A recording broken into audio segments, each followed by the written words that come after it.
track wrestling in Tulsa, Oklahoma after junior national duels with Oklahoma coach Bobby Cook. Oklahoma wins the title. Yeah. Incredible duel. General thoughts on what enabled you guys to get it done?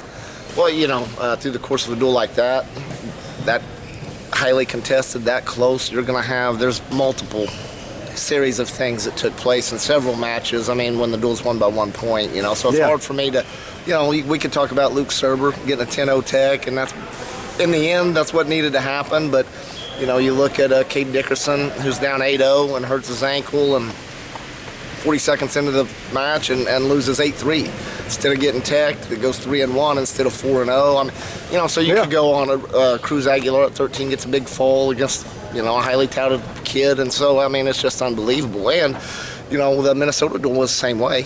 I mean, we could have won or lost that duel, and the Ohio duel also this morning. So yeah, all four of those teams that were in the pool, Jersey, you know, it feels good though.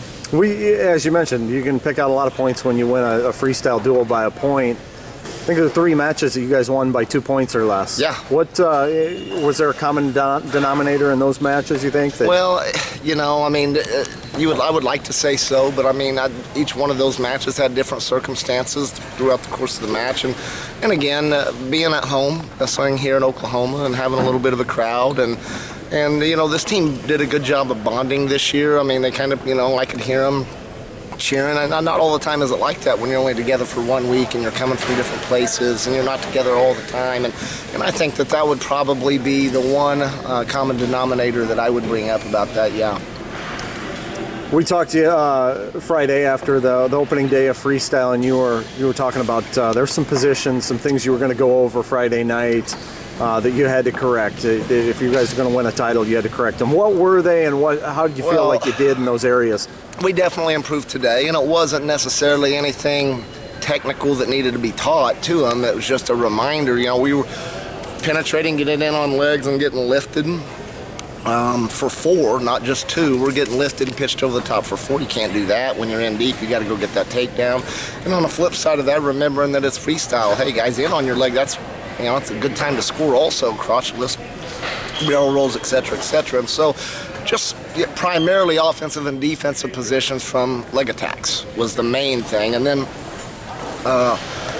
being a little more assertive on top, getting a takedown, and then maybe digging and getting one turn, and then just being like, oh, okay, you know, go get the second or third one and try to end the match.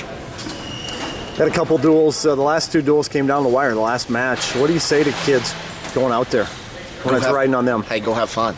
Right, guys that are wrestling here, they're the best. You know, most of them are the best guys in their state, and there's a reason that they're here. And if you want to be an athlete, those are the scenarios that you dream about. You know, bottom of the 9th, bases loaded, 2 outs, down 3, grand slam. I mean, that's for wrestling. That's what you want. You want to be in that position.